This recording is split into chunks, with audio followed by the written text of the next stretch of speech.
Donc, je renouvelle mes salutations et j'espère que tout le monde va bien, que le Seigneur vous a accompagné durant cette semaine. Et c'est toujours pour nous un privilège de pouvoir nous rassembler pour écouter la parole de Dieu, étudier la parole de Dieu.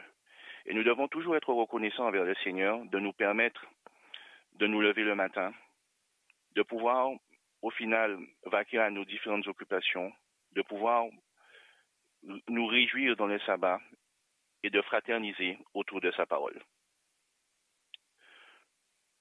Je vous invite à incliner la tête et pour réclamer la présence divine avant de commencer notre sujet. Prions.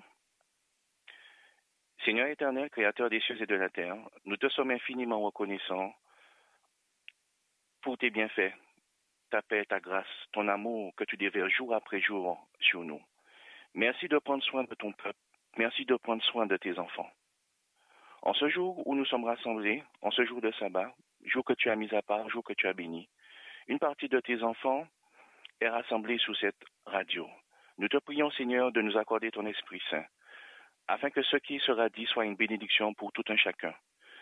Dispose nos cœurs à recevoir favorablement tes instructions, que cela soit une source de bénédiction pour nous, et que nous puissions en sortir grandis et anoblis.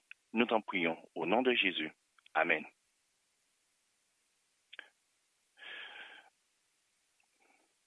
Le message de ce matin aura pour titre « Un monde bouleversé ». Un monde bouleversé. Sur la montagne des Oliviers, les disciples de Jésus-Christ étaient perplexes. Ils se posaient pas mal de questions. Ils voulaient que les choses soient claires pour eux. Ils avaient reçu l'enseignement des rabbins, et là ils reçoivent un enseignement de leur maître, Jésus, qui diffère de ce qu'ils avaient déjà entendu. Et ils veulent en savoir un peu plus sur la fin du monde, mais aussi sur le prochain retour de Jésus. Ils ne vont pas hésiter, ils vont s'adresser au maître. Et la question suivante sera posée au maître. Maître, peux-tu nous dire quels seront les signes marquant la fin du monde? Et quels seront les signes indiquant ton prochain retour? Et devant cette question et cette perplexité, le maître reste toujours pédagogue. Il ne va pas refuser de répondre à leurs questions. Il ne va pas leur dire que ce qu'ils demandent n'a pas d'importance. Il ne va pas les repousser en leur disant qu'il faut simplement vivre tranquillement et tout ira bien. Il va répondre à leurs requêtes.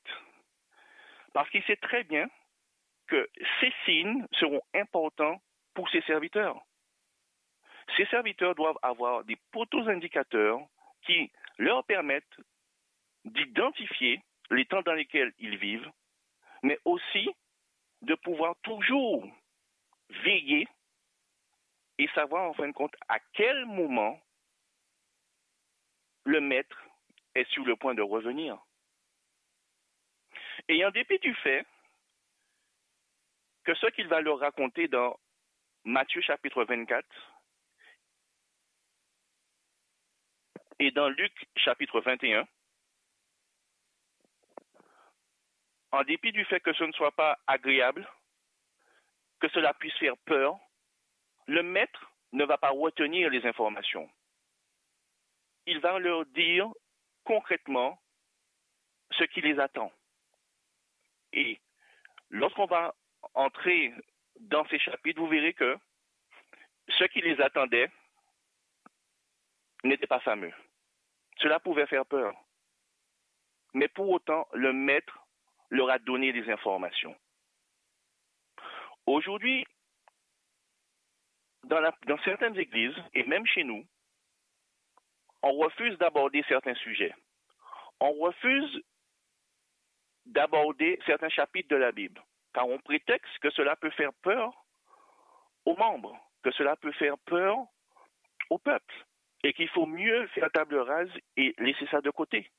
Bien que ces chapitres et ces éléments contenus dans la Bible soient d'une importance capitale, on préfère en fin de compte passer outre et les laisser de côté, laissant ainsi les membres et le peuple dans l'ignorance totale des événements à venir. Mais Christ, ici sur la montagne, va prendre une autre direction. Il va éclairer ses disciples. Il va leur dire ce qui adviendra d'eux, un avenir qui n'est pas rose. Il va leur dire ce qui adviendra du monde et comment le monde en lui-même sera bouleversé avec des guerres et des épidémies. Mais dans ce message, il y a de l'assurance. Parce que le maître va leur dire que ces choses non seulement doivent arriver, mais quand ils verront que ces choses commencent à arriver, de lever la tête car leur délivrance est proche. Donc, le maître va leur donner une façon, un comportement à avoir en face de ces différents événements. Mais vous me direz certainement, mais il suffit simplement de lire la Bible, de prier, et ça suffira. On n'a pas forcément besoin d'entendre forcément ces genres de choses, sachant que cela n'est pas gai, que cela peut nous faire peur. J'aimerais qu'on puisse tourner, pour commencer, notre Bible dans Marc, chapitre 8. Marc, chapitre 8. Et nous lirons les versets 31 à 33. Je répète, Marc, chapitre 8. Nous lirons les versets 31 à 33. Il nous est dit ceci. Alors il commença à leur apprendre qu'il fallait que le Fils de l'homme souffrit beaucoup, qu'il fût rejeté par les anciens, par les principaux sacrificateurs et par les scribes, qu'il fut mis à mort et qu'il ressuscita 3 jours après. Et au verset 32, il nous est dit, il leur disait ces choses ouvertement. Donc là encore, on a un exemple concret. Jésus-Christ annonce les événements concernant sa personne, événements qui devaient se dérouler à Jérusalem, qui serait livré aux principaux sacrificateurs, qu'on le battra de verge, qu'on se moquera de lui, qu'on le mettra à mort et que le 3e jour, qu'il allait ressusciter. Avant de lire le verset 33, je vous invite à tourner vos Bibles dans Luc chapitre 18. Luc chapitre 18.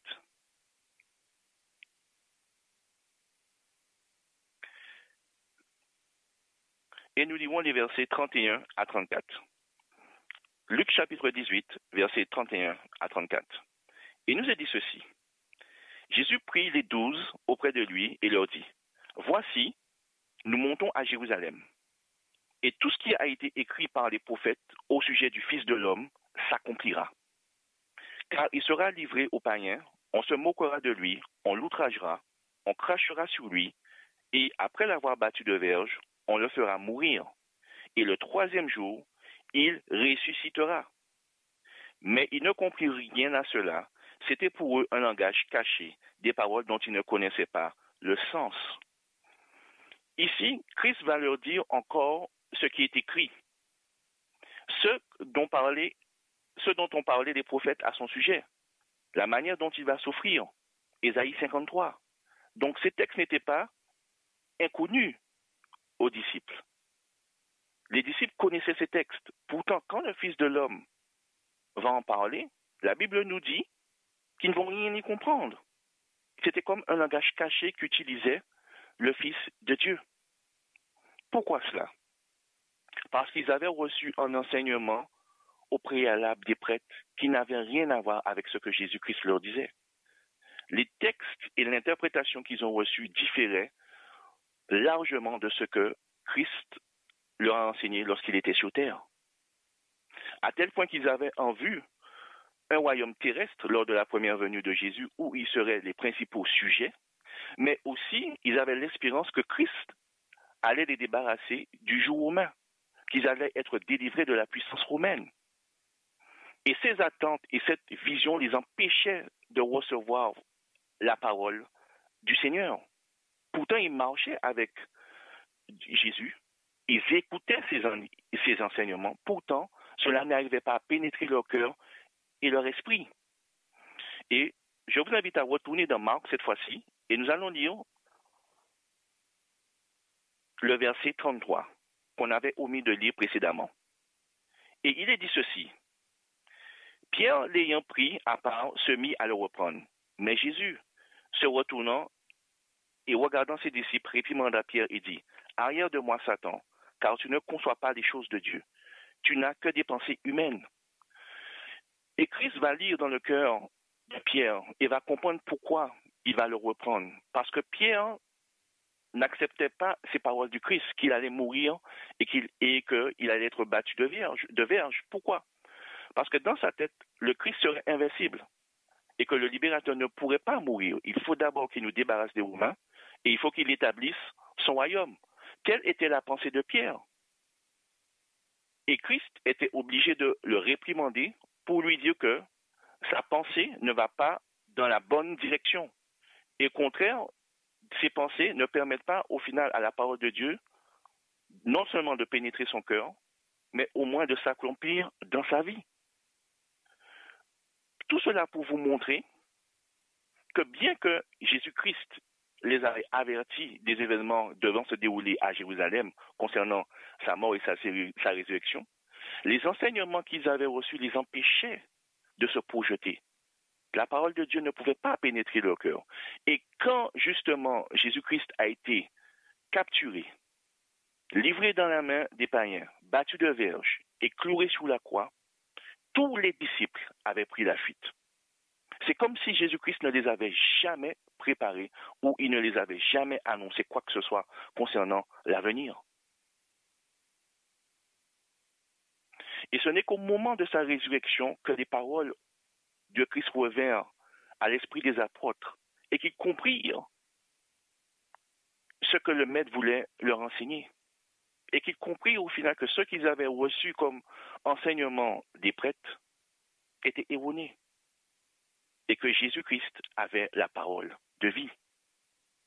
Tout cela pour vous montrer que il nous est important d'avoir une claire conception de la vérité, de comprendre la parole de Dieu, ne pas simplement nous borner à la lire, ou bien de se dire au final que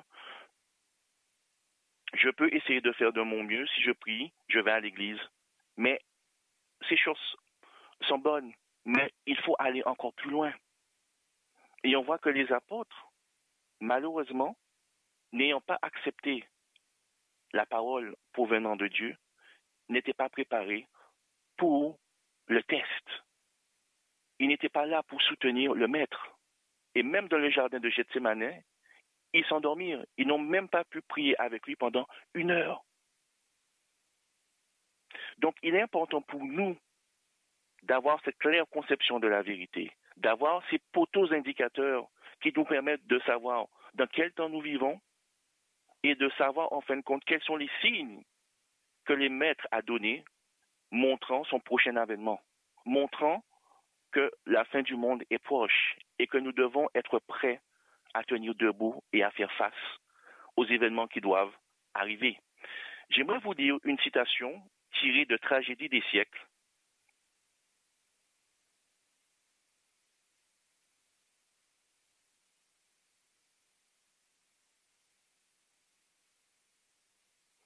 À la page 644.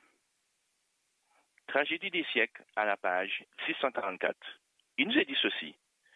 Peu avant sa crucifixion, le Sauveur annonça à ses disciples qu'il serait mis à mort et qu'il ressusciterait. Des anges étaient prêts à graver ces paroles dans le cœur des croyants. Mais comme ils attendaient un règne temporel et l'affranchissement de la puissance romaine, ils ne pouvaient supporter la pensée que celui qui en était concentré, toutes leurs espérances dû subir une mort ignominieuse. Les paroles dont ils avaient le plus besoin de se souvenir furent bannies de leur esprit. Et l'heure de la crise, la mort de Jésus les trouva aussi peu préparés que si le maître ne les en eût jamais prévenus. Or, l'Écriture nous révèle aussi clairement l'avenir que les paroles de Jésus l'avaient fait pour les disciples. Les événements de la fin du temps de grâce et la préparation en vue du temps de détresse nous sont clairement annoncés. Donc, voyez-vous, le Seigneur ne nous a pas laissés orphelins par rapport aux événements de la fin, par rapport à la fermeture du temps de grâce. Le Seigneur, comme il a fait pour les apôtres alors qu'il était sur la terre, nous a donné les révélations nécessaires. Et en dépit du fait que certaines informations peuvent susciter la crainte ou susciter la peur, nous devons avoir ces informations à l'esprit. Nous devons avoir ces poteaux indicateurs pour nous permettre de comprendre les temps dans lesquels nous vivons et d'être prêts surtout à tenir debout pour faire face à ces événements et représenter dignement le Maître. Parce que dites-vous bien que les informations que Jésus-Christ va donner à ses apôtres sous le mont des Oliviers ne sera pas simplement pour eux, mais ce sera également pour tous ses disciples dans la suite des âges. Mais pas simplement pour tous ses disciples dans la suite des âges, mais pour tous ceux qui viendraient en contact de la lumière. Et c'est pour cette raison que dans les épîtres, que ce soit de Jean, de Paul et de Pierre, il y a des avertissements, il y a des informations qui nous sont données afin de nous aider à comprendre les temps dans lesquels nous vivons et surtout des pièges à éviter. Parce que dites-vous bien, si on n'avait aucun poteau indicateur, aucune information possible qui nous permettrait de comprendre les temps dans lesquels nous vivons, de pouvoir lire les signes, comment aurions-nous fait pour nous préparer? Comment aurions-nous fait pour alerter? Comment aurions-nous fait pour avertir les gens qui sont dans l'ignorance? Ça aurait été impossible. Donc, même si cela peut susciter des craintes ou des peurs, nous devons comprendre que ces informations nous sont données pour que nous soyons prêts et que nous puissions avertir les autres.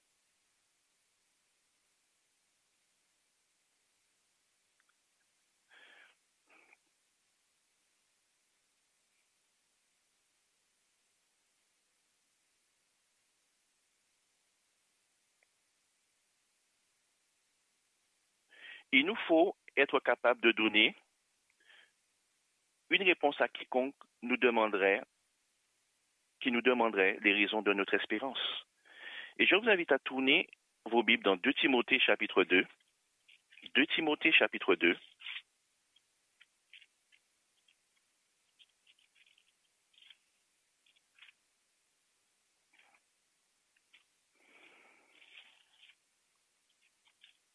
De Timothée chapitre 2, et nous lirons le verset 15. Il nous est dit ceci: efforce-toi de te présenter devant Dieu comme un homme éprouvé, un ouvrier qui n'a point à rougir, qui dispense droitement la parole de vérité. Il nous faut dispenser droitement la parole de vérité, de nous présenter devant Dieu comme un homme éprouvé. Et dans 1 Pierre 3, le verset 15, 1 Pierre chapitre 3, le verset 15, il nous est dit ceci: mais sanctifiez dans vos cœurs le Seigneur Dieu, étant toujours prêt à vous défendre avec douceur et respect, devant quiconque vous demande raison de l'espérance qui est en vous, et ayant une bonne conscience, afin que là même où ils vous calomnient, comme si vous étiez des malfaiteurs, ceux qui décrivent votre conduite en Christ soient couverts de confusion. Il nous faut être prêts à donner une réponse pour justifier l'espérance qui est en nous, donner un son correct de la trompette, pour pouvoir guider les gens, les éclairer et leur permettre à leur tour de faire expérience avec Dieu. Nous vivons des moments solennels et ce n'est pas le moment de donner un son incertain à la trompette, de rajouter confusion sur confusion. Il est important pour nous de comprendre les temps dans lesquels nous vivons et de nous préparer.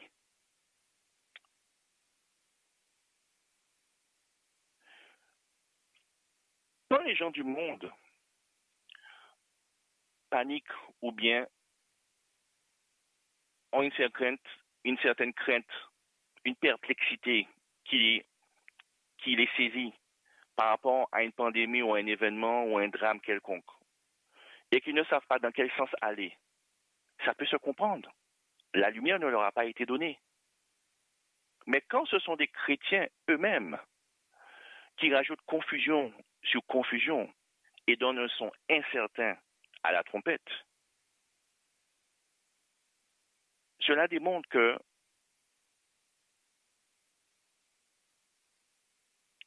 qu'il y a un grave problème.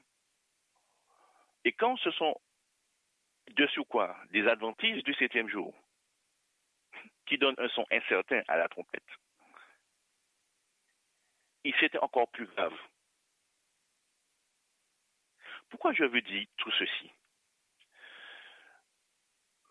Nous avons vécu ces derniers temps, et c'est toujours en cours, une pandémie mondiale. Et on a vu notre monde basculer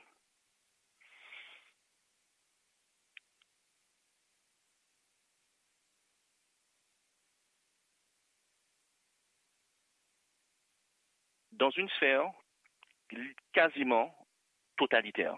Mais j'aurai l'occasion de revenir sur cela tout à l'heure. Et on a vu beaucoup de théories qui ont émergé.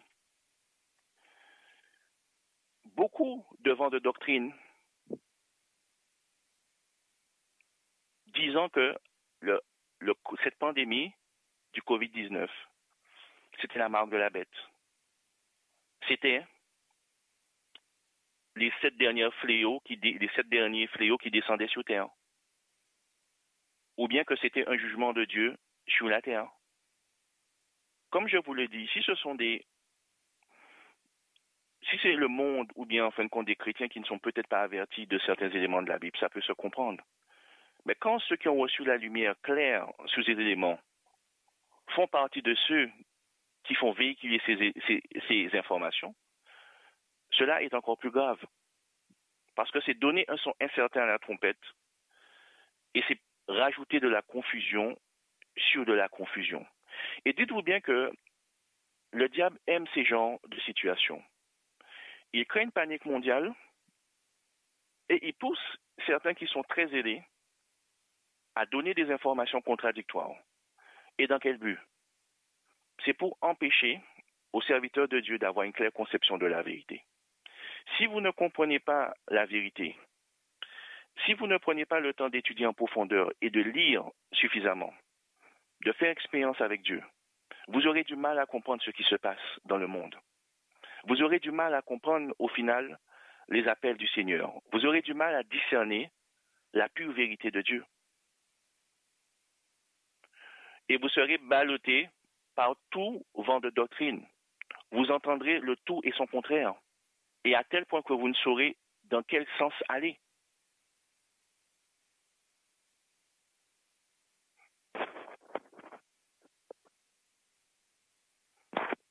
Et la confusion va profiter au diable.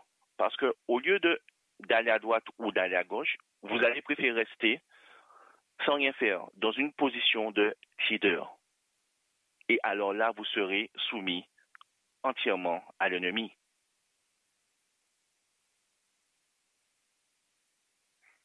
Donc, ces affirmations sont-elles vraies ou fausses? Et je vous dis bien, il est important pour nous de donner un son certain à la trompette. Parce que si quelqu'un se présente devant vous, et par rapport à la situation mondiale et cette agitation qu'on a connue et qui est toujours présente par rapport au COVID-19, vous pose la question, que dit la Bible par rapport à cet événement? Où en sommes-nous? Est-ce la marque de la bête? Est-ce les derniers fléaux qui vont s'abattre sur la terre? Qu'allez-vous dire à cette personne? Sachant que ce que vous allez dire peut-être scellera la destinée de cette personne.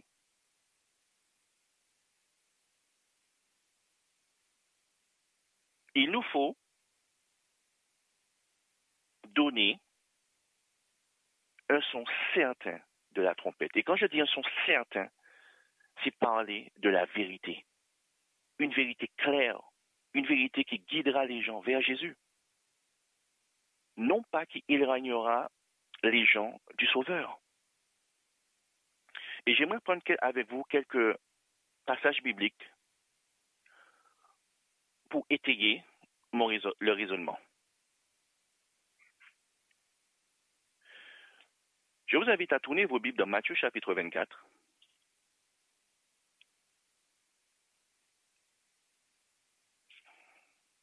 Matthieu chapitre 24.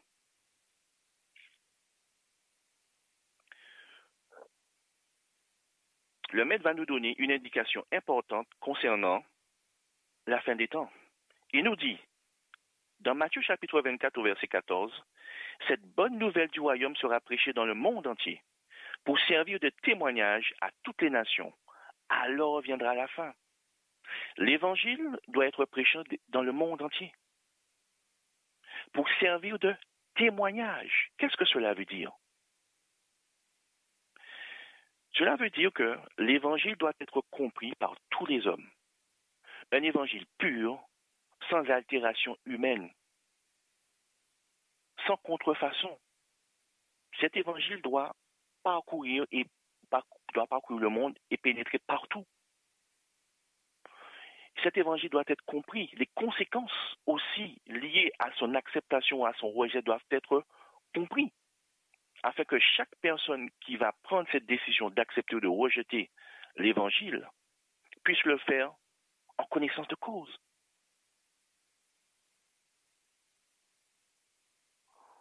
Aujourd'hui, beaucoup pensent que l'évangile est prêché dans toutes les parties du monde. Il est vrai qu'avec les moyens de communication, l'évangile a pu atteindre des territoires jusqu'alors là inexplorés. Mais dites-vous bien qu'il y a des gens qui n'ont pas encore reçu l'évangile comme nous l'avons reçu. Dans les fins fonds, dans les recoins les plus isolés du monde, dans les forêts, dans les fins fonds des forêts, il y a des tribus qui existent, qui n'ont pas encore reçu l'évangile. Et bien que certaines tribus ont été atteintes par certains missionnaires, mais toutes les tribus ne l'ont pas encore été. Vous avez aussi ce phénomène où les gens n'ont pas reçu un évangile clair, où, au final, ils ont eu le tout et son contraire. Et bien souvent, les gens refusent d'intégrer un corps religieux ou bien de se faire baptiser et d'intégrer un mouvement parce que il y a trop de confusion dans le monde chrétien. Un jour, on va leur dire quelque chose et notre domination viendra un autre jour pour contredire la chose. Et dans cette perplexité et cette confusion, les gens n'osent pas, au final, adhérer parce qu'il y a de la confusion. Ils se disent que comment est-ce possible d'avoir une seule Bible et qu'il y ait tant d'églises dans le monde chrétien et que les gens n'arrivent pas à s'entendre, à s'accorder. Ils luttent contre eux-mêmes. Il y a des rivalités. Si Dieu était présent, de telles choses n'auraient pas dû se faire. Et les gens préfèrent rester à l'écart parce qu'ils ne comprennent pas.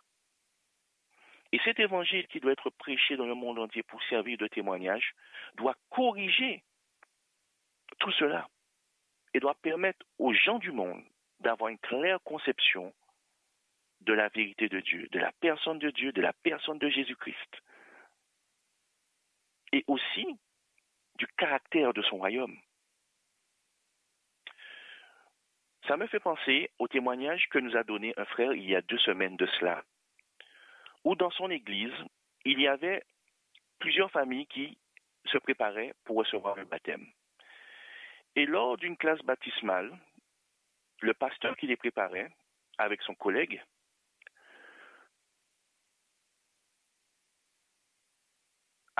aborda le thème des 144 000. Il leur présenta sa vision sur les 144 000, mais bizarrement, son collègue eut une vision différente. et durant l'étude est allé même jusqu'à le contredire. Donc, devant les membres qui devaient prendre le baptême, le pasteur et son collègue se sont mis à se chamailler sur ce sujet. Et vous savez quoi? À la fin de la réunion, une personne qui va représenter quasiment toutes ses familles va voir le pasteur pour lui dire qu'ils vont arrêter là. Ils n'iront pas plus loin, ils ne vont pas se faire baptiser. Et le pasteur lui demande, mais pourquoi? Vous aviez bien commencé. Oui, je sais. Mais il semblerait que vous et votre collègue ne sachiez pas au final qu'est-ce que la vérité et où est-ce que vous allez. Et dans ce contexte, on préfère s'abstenir. Quand vous serez d'accord entre vous et quand vous serez unis, alors on reviendra. Mais maintenant, on préfère s'abstenir. Tout cela pour vous dire que s'il y a de la confusion parmi les différentes sectes, mais aussi de la confusion dans une unique et seule Église entre ses membres, cela ne va pas faire des disciples. Il faut qu'il y ait un évangile pur, sans altération humaine, qui puisse être prêché à l'humanité, afin que l'humanité puisse prendre conscience des choses et que le Seigneur soit révélé convenablement. Et c'est ce que nous dit également Ésaïe chapitre 66. Je vous invite à prendre Ésaïe 66.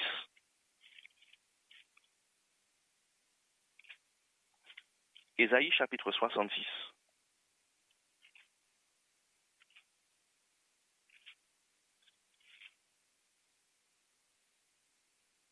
Et nous lisons à partir du verset 18. Il nous est dit ceci. Je connais leurs œuvres et leurs pensées. Le temps est venu de rassembler toutes les nations et toutes les langues. Elles viendront et verront ma gloire. Je mettrai un signe parmi elles, et j'enverrai leur échappée vers les nations, à Tarsus, à Poule et à Lude qui tirent de l'arc, à Tubal et à Javan, aux îles lointaines, qui jamais n'ont entendu parler de moi et qui n'ont jamais vu ma gloire. Et ils publieront ma gloire parmi les nations. Ils amèneront tous vos frères du milieu de toutes les nations en offrande à l'Éternel, sur des chameaux, des chars et des litières, sur des mulets et des dromadaires, à ma montagne sainte, à Jérusalem, dit l'Éternel. Ici, nous voyons que le second exode que le Seigneur va préparer, cet évangile éternel qui sera prêché au monde, va dépasser de loin l'exode de Moïse avec les enfants d'Israël. Et Dieu dit clairement qu'au moment où il va mettre un signe parmi les nations, au moment où il va se préparer à rassembler les nations et à prêcher l'évangile dans le monde entier, il y aura des âmes qui n'auront jamais entendu parler de lui et qui n'auront pas vu sa gloire. Et le Seigneur va se servir de ses serviteurs pour publier sa gloire et le faire connaître à ses peuples. Donc nous avons ici un poteau indicateur pour nous montrer que ce que nous expérimentons, ce que nous avons expérimenté par rapport au Covid-19 n'est pas la marque de la bête ou n'est pas un signe montrant que les événements de la fin, tous les événements de la fin se sont déroulés. J'aimerais vous donner une autre information par rapport à cela. Je vous invite à tourner vos Bibles dans Apocalypse chapitre 17. Apocalypse chapitre 17. Avant d'aller dans Apocalypse 17, considérons Apocalypse chapitre 13. Apocalypse chapitre 13.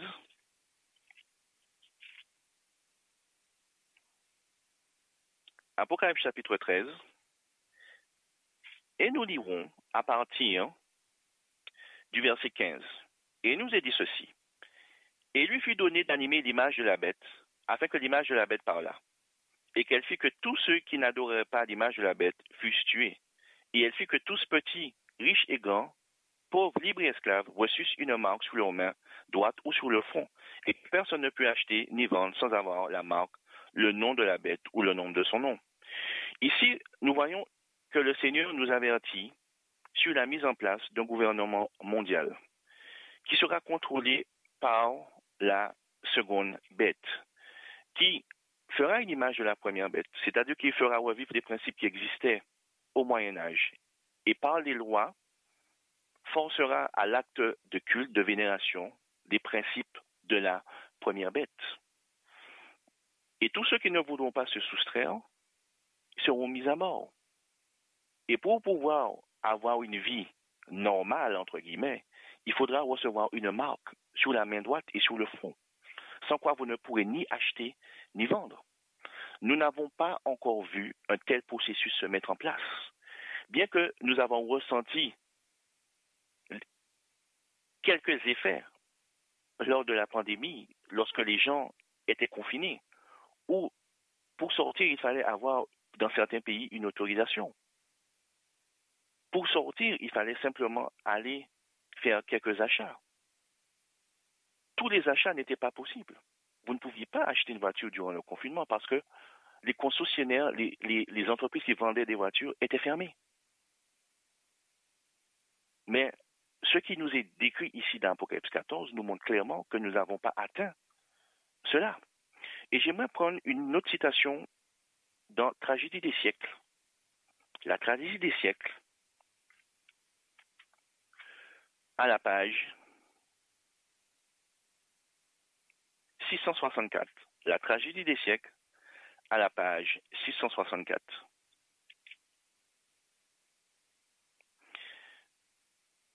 Il nous est dit ceci.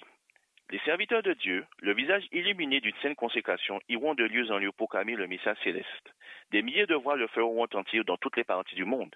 Les malades seront guéris, des miracles et des prodiges accompagneront les croyants. Satan, de son côté, opérera des miracles trompeurs jusqu'à faire descendre du feu du ciel sur la terre à la vue des hommes. Ainsi, les habitants de la terre seront mis en demeure de prendre position. Dans cette citation, nous voyons clairement que la servante du Seigneur nous dit que quand les serviteurs de Dieu seront scellés, ils iront prêcher l'Évangile dans le monde entier. Ils ne seront pas confinés. Ils iront faire retentir les messages dans toutes les parties du monde et des miracles vont accompagner la prédication. Des malades seront guéris. Des prodiges se feront. Mais ce que nous avons vécu, c'était un confinement. Les prédicateurs étaient confinés. Les serviteurs de Dieu étaient confinés, montrant que ce qui nous est annoncé ici et dans la Bible n'est pas encore arrivé. Tout cela pour vous dire que le Seigneur nous a donné des poteaux indicateurs et que nous ne devons pas nous laisser balloter par tout vent de doctrine. Où chaque fois qu'il y aura un événement qui va se passer, qu'on puisse dire c'est la marque de la bête, ou bien ce sont les 7 fléaux. Et j'aimerais prendre un texte par rapport aux 7 fléaux pour vous montrer quelque chose. Je vous invite à tourner vos Bibles dans Apocalypse chapitre 16. Apocalypse chapitre 16.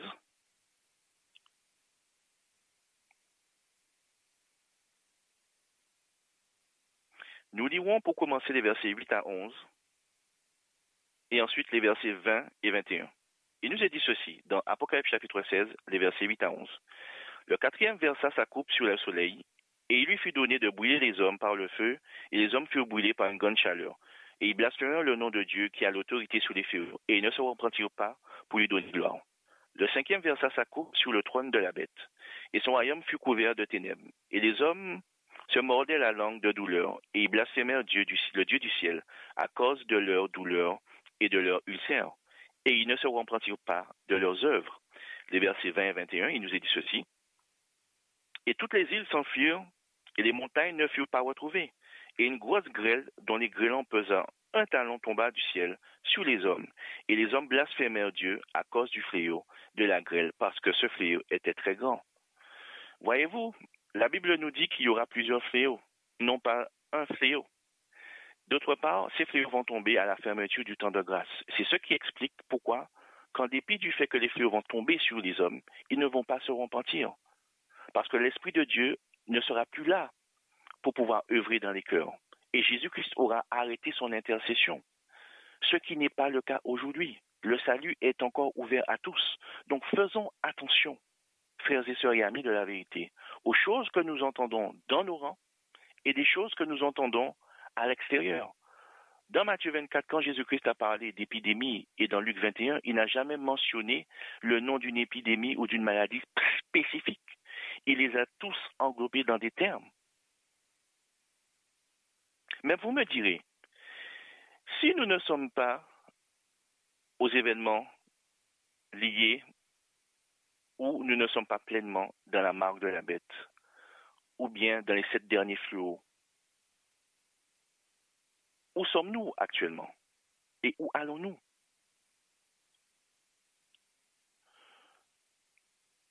Pour comprendre les temps dans lesquels nous vivons et comprendre les poteaux indicateurs que le Seigneur nous donne, et afin de tenir debout, il nous faut analyser ce qui s'est passé ces derniers mois et comprendre aussi l'orientation politique, économique, écologique que les dirigeants de la planète ont pris. Car cela nous donnera une information importante par rapport à l'évolution des choses. La pandémie du Covid-19 va faire en sorte que plus de la moitié de la population mondiale se retrouve dans la même situation, c'est-à-dire le confinement. Les gens ne pouvaient pas sortir de chez eux sans justificatif. Et en fonction du pays dans lequel vous vous trouvez, c'était encore plus dur. Même en la présence de justificatifs les plus sincères, vous n'aviez pas le droit de sortir de chez vous. L'économie mondiale s'est arrêtée, car les entreprises ont été obligées de fermer leurs portes, les salariés ont été mis au chômage partiel, et certains fonctionnaires qui pouvaient continuer à travailler le faisaient à distance. La circulation des personnes était soit réduite ou nulle.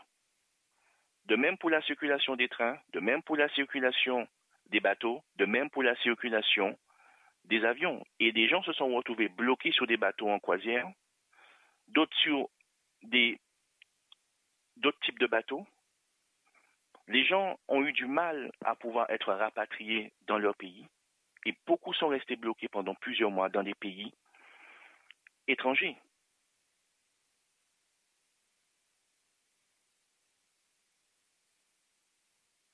Nous avons vu qu'il y a eu une privation des libertés, car les gens n'avaient plus le droit d'aller sur les plages, dans les forêts,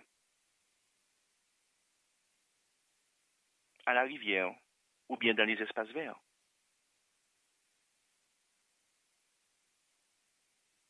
Les gens devaient aussi respecter une forme de distanciation sociale. Et la crainte s'est emparée de tout le monde. On a vu aussi que grâce à ce confinement, selon ce qui a été dit par la suite, que la nature a retrouvé son droit, que les animaux étaient en paix, que les écologistes les plus zélés se félicitaient de monde qui avait retrouvé ses valeurs, de monde où à nouveau la nature, les animaux avaient retrouvé leurs droits sur l'être humain. Le monde rêvé de tous les écologistes qui étaient zélés ou qui sont zélés. Et pour répondre à cette pandémie, quasiment tous les pays, quelle que soit leur structure démocratique ou totalitaire, ils ont tous convergé vers la même solution, le confinement. Tous, sans exception. Et bien que par la suite, les statistiques ont démontré que les pays qui s'étaient confinés n'avaient pas eu de meilleurs résultats que les pays qui ne s'étaient pas confinés, pour autant, ils continuent dans leur logique en parlant de deuxième vague et d'une possible reconfinement.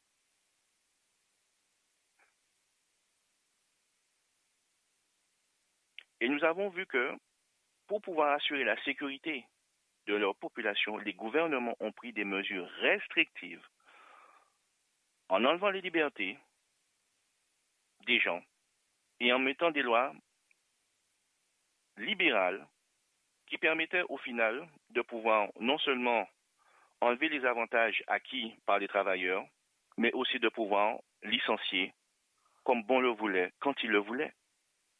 Donc on a vu que la crise du Covid-19 a fait basculer le monde, comme on le dit dans le monde d'après.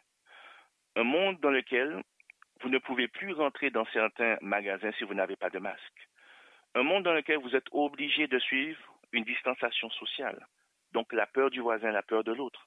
Un monde dans lequel vous êtes obligé de suivre les signaux qui sont tracés sur le sol. Tout le monde doit aller dans la même direction.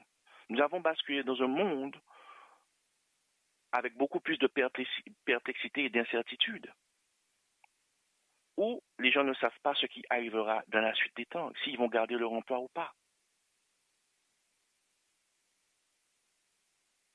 Et bien sûr, l'ultime solution est proposée pour l'ensemble de la planète. Attendre un traitement qui ne verra peut-être jamais le jour, mais surtout attendre le vaccin.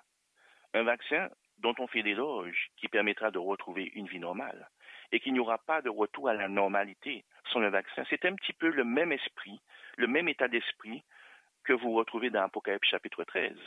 Si vous ne recevez pas une marque sur votre main ou sur votre front, vous ne pourrez pas acheter ou vendre, vous n'aurez pas une vie normale. Pour avoir une vie normale dans l'avenir, il vous faudra accepter la marque de la bête. C'est le même état d'esprit, la même mentalité. Le vaccin nous est présenté comme l'ultime solution. Donc on voit qu'il y a aussi une convergence mondiale à ce niveau. L'ancien Premier ministre du Royaume-Uni, M. Gordon Brown, a appelé les chefs d'État à s'unir, à faire une confédération, une union planétaire pour pouvoir répondre à la crise. Et ce gouvernement mondial doit être composé des dirigeants politiques, économiques, financiers, mais aussi par des experts au niveau de la santé.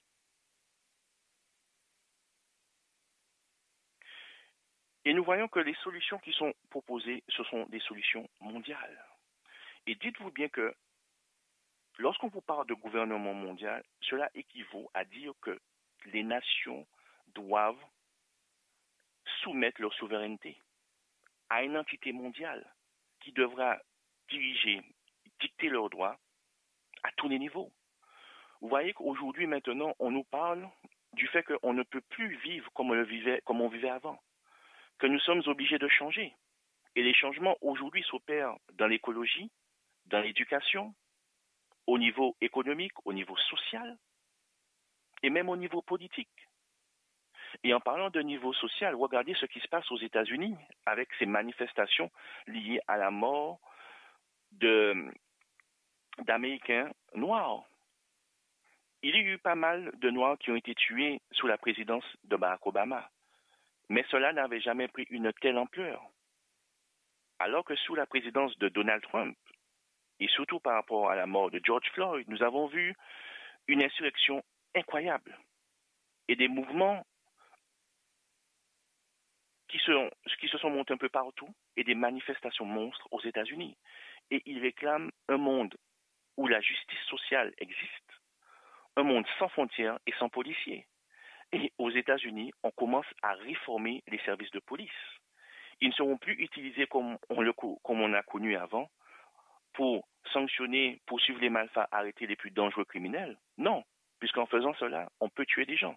Donc, il faut redéfinir le rôle de la police, redéfinir les enjeux de notre société et bien sûr, assurer la sécurité. Mais plus il y aura de sécurité, moins vous aurez de liberté. Il vous faudra vendre vos libertés pour avoir la sécurité. Et c'est ainsi qu'au final, que le monde continuera d'avancer. Et j'aimerais toucher 2 points avant d'aborder la dernière partie afin de savoir quelle réponse qu'on peut avoir, qu'est-ce qu'on peut faire. J'aimerais aborder 2 points que le COVID-19 a accéléré. Le monde s'en cache. Beaucoup pensent qu'il n'y a pas de danger à un monde sans cache.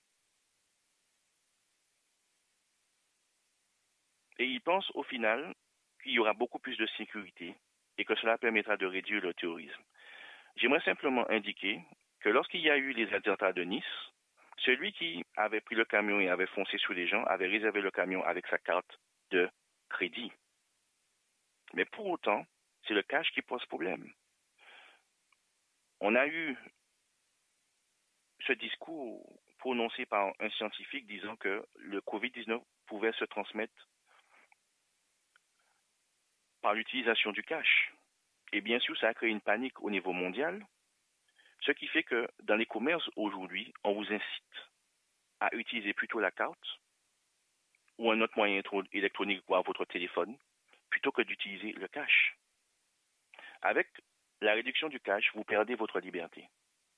Vous perdez aussi un moyen de paiement qui vous aurait permis, en fin de compte, d'éviter d'être confus si vos moyens électroniques ne fonctionnent pas. Et imaginez-vous dans un monde sans cash, vous n'aurez plus cette possibilité, si jamais votre carte de crédit ne fonctionne pas, d'utiliser un autre moyen de paiement. Vous serez obligé, au final, de laisser tout ce que vous aurez acheté. Et tout sera beaucoup plus contrôlé, parce que tous les déplacements de fonds, que ce soit vers un tiers ou vers une entreprise, seront vus et contrôlés. Et vous devrez avoir l'autorisation de votre banquier pour faire tel ou tel versement. Avant, vous pouviez aider quelqu'un en lui donnant de la monnaie sans que personne ne sache. Demain, si cela est considéré comme de la mendicité, le fait d'aider quelqu'un de prendre des sous de votre compte et de le transférer pour aider quelqu'un, cela sera considéré comme de la mendicité, vous ne pourrez plus le faire. Donc c'est une emprise et un contrôle total qui s'annonce à ce niveau. Et j'aimerais aussi parler de l'écologie. L'écologie sera un vecteur utilisé pour pouvoir restreindre les libertés et soumettre la population mondiale à ce gouvernement unique. On l'a vu avec les effets du COVID-19, où on a vanté l'éloge du fait que les gens ont été confinés et que la nature a pu respirer et retrouver ses droits. Donc, nous voyons ici qu'il y a une forme d'idolâtrie vis-à-vis de la créature au lieu du créateur. Et pire, c'est du paganisme, parce que l'homme est considéré inférieur à la nature. L'homme a été confiné et ne pouvait pas sortir respirer, alors que la nature pouvait respirer. Et qu'au commencement, on voit que le Seigneur a permis aux hommes de se répandre sur la surface de la terre. Il ne les a jamais privés d'aucun bien. Que ce soit bon ou méchant, la parole de Dieu nous dit que Dieu fait pleuvoir sur les bons et sur les méchants, sans distinction. Et plusieurs associations se sont formées pour demander à ce que le reconfinement devienne une habitude.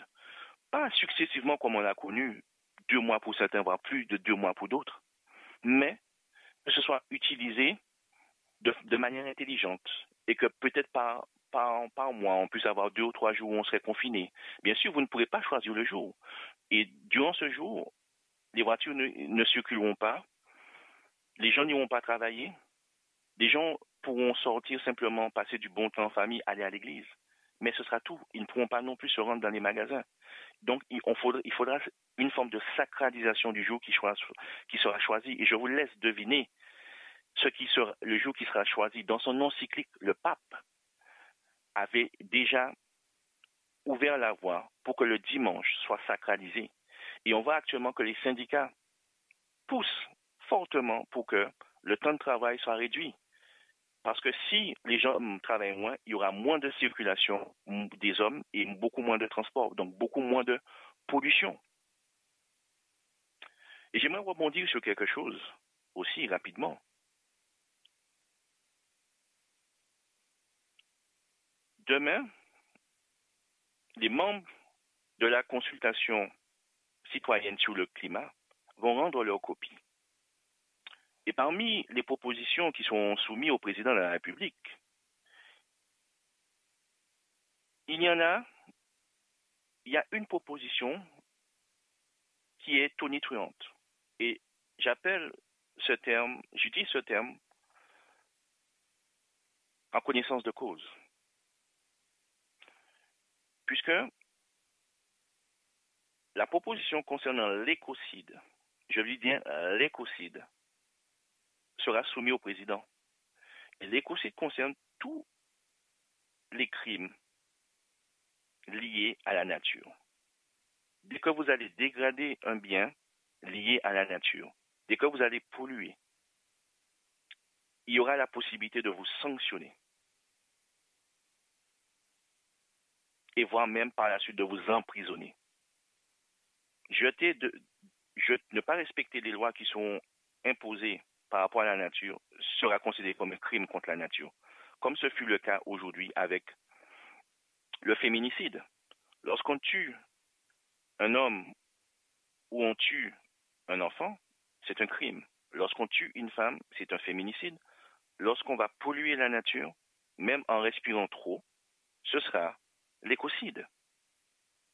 Donc notre monde bascule dans un totalitarisme incontrôlé et surtout dans un paganisme sans frein. Et les choses sont en train de se mettre en place. Rappelez-vous de ce que la servante du Seigneur nous avait dit. Lorsque, à la fin des temps, les serviteurs de Dieu seront accusés de toutes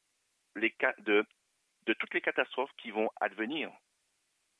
Étant donné qu'ils ne respectent pas les lois du pays et les lois édictées pour respecter le dimanche comme jour sacré, ils amènent sur le monde un flot de catastrophes.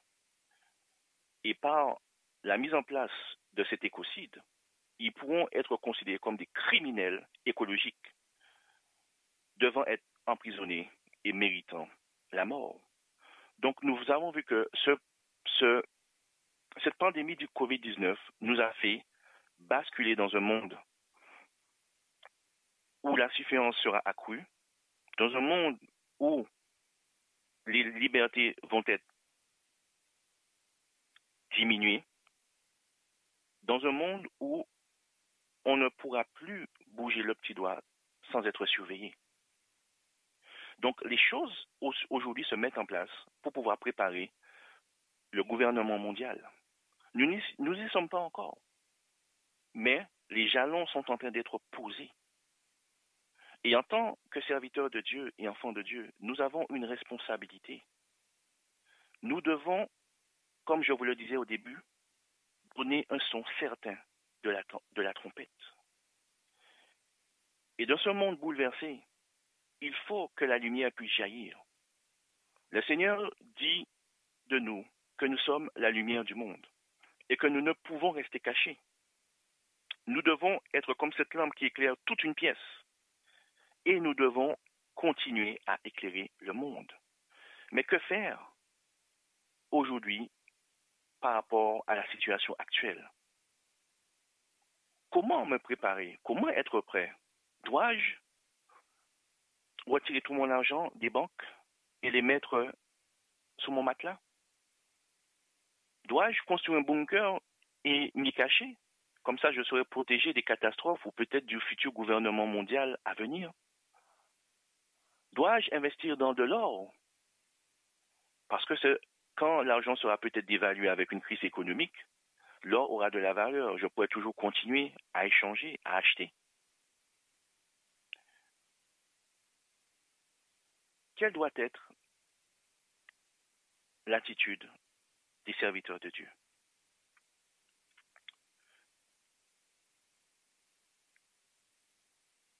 Je vais parler de manière pratique pour conclure. Cette pandémie du Covid-19 a démontré au final qu'il y a beaucoup de failles dans la société et que beaucoup de gens vivaient dans l'insouciance, sans une préparation à quelconque phénomène ou à quelconque crise.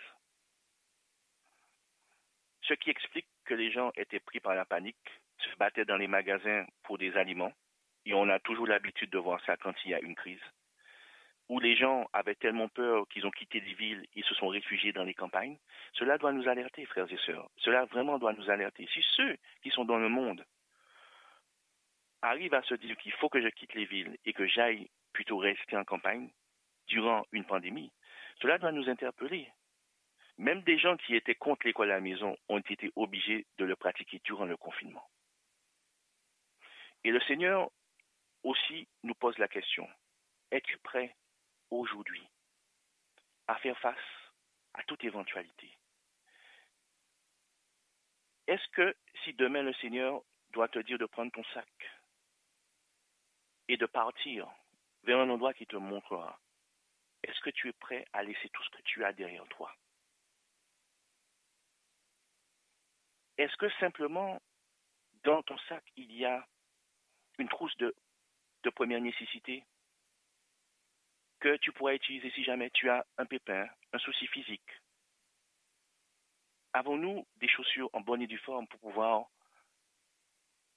marcher des heures et des heures? Dites-vous bien que lors de la persécution de la fin des temps, vous ne pourrez pas emmener votre maison sur votre dos, ni votre voiture, ni votre piscine si vous en avez,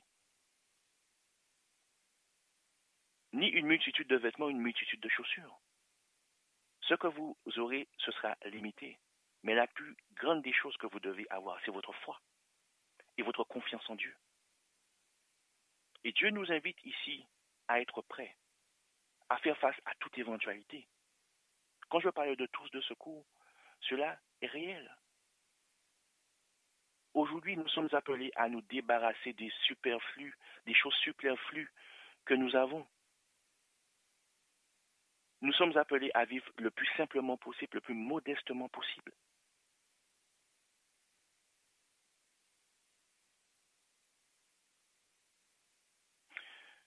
Mais au-delà de cela, le Seigneur nous invite à préparer nos maisons et notre famille.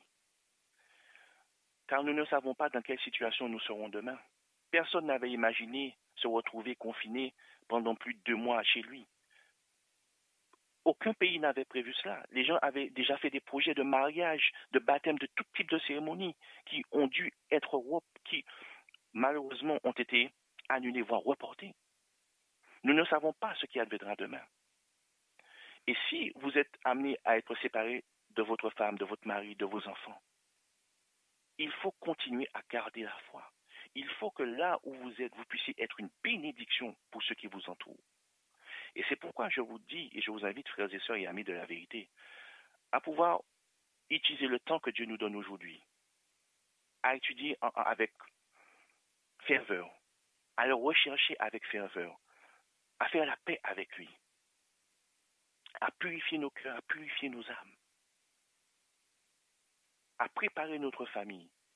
Parce que si vous êtes amené à témoigner devant les tribunaux, devant les juges, devant les grands de ce monde, pour peu importe la question, ça peut être une question vaccinale, il faudra donner un son certain dans la trompette, parce que si on vous pose une question et que vous n'êtes pas capable de répondre, pourquoi par exemple vous ne voulez pas de prendre de vaccin, cela démontrera au final que vous ne suiviez qu'une religion, que vous étiez simplement en train d'écouter la parole des hommes, mais que vous n'avez aucune parole fervente ou puissante à donner pour justifier votre position.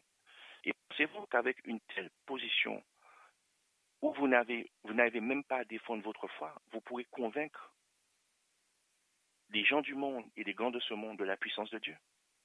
C'est pour cette raison, il nous faut avoir cette claire conception de la vérité. Il nous faut comprendre les poteaux indicateurs que Dieu nous donne dans sa parole, afin de savoir, afin d'être capable de lire les signes des temps, de ne pas courir à droite et à gauche, parce que quelqu'un nous dit que Christ est en haut, il est en bas, il est à droite et à gauche, et on fait le tour, alors que la parole de Dieu, elle est là, mais nous refusons de l'étudier et de l'ouvrir. Si une personne nous pose une question par rapport au temps dans lequel nous vivons, souhaitant faire une décision ultime, saurons-nous lui donner une réponse qui l'emmènera à trouver le Sauveur? C'est pour ça que nous devons être prêts spirituellement, nous devons être prêts mentalement, nous devons être en bonne santé. Il faut que nous puissions préserver notre santé et aussi que nous soyons prêts physiquement. Parce que, rappelez-vous,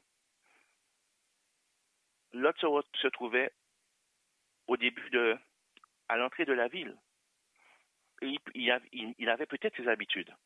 Mais ce soir-là, il ne s'imaginait pas qu'il devait prendre ce qu'il avait de plus strict, ou bien, en fin de compte, le minimum requis, et quitter son lieu de résidence. Et voyez-vous, sa femme qui était attachée à ses biens, n'obéit pas à la voix du Seigneur et décida de se retourner. Et fut changé statue de sel. En une statue de sel. Voyez-vous, l'appel de Dieu peut se faire à n'importe quel moment et dans n'importe quelle circonstance. Il faut que nous soyons prêts à toute éventualité. Si Dieu nous demande de fuir, il faut que nous soyons prêts à fuir avec le strict minimum. Si Dieu nous demande de témoigner pour lui devant les juges, devant les grands de ce monde, il faut que nous soyons prêts à donner raison de l'espérance qui est en nous avec crainte et tremblement, avec respect et douceur. Et si nous devons être emprisonnés, maltraités, que par notre comportement de douceur, d'amabilité, nous puissions témoigner de la puissance de Dieu dans nos vies, sans chercher à nous venger, sans chercher à injurier, sans chercher à remettre les coups qui nous seront donnés. Mais pour cela, cela demande une expérience pratique de la vie chrétienne, jour après jour, avec notre Sauveur. Car dans ce monde bouleversé, il faut qu'il y ait une réponse. La réponse doit venir des serviteurs de Dieu. Et n'ayez pas crainte. Le Seigneur nous a fait cette promesse, que lorsqu'on verra des événements s'accomplir devant nous, de garder la tête haute, car notre délivrance est proche. Et pour finir, je vous laisserai avec ce texte d'encouragement dans Jérémie chapitre 30. Jérémie chapitre 30.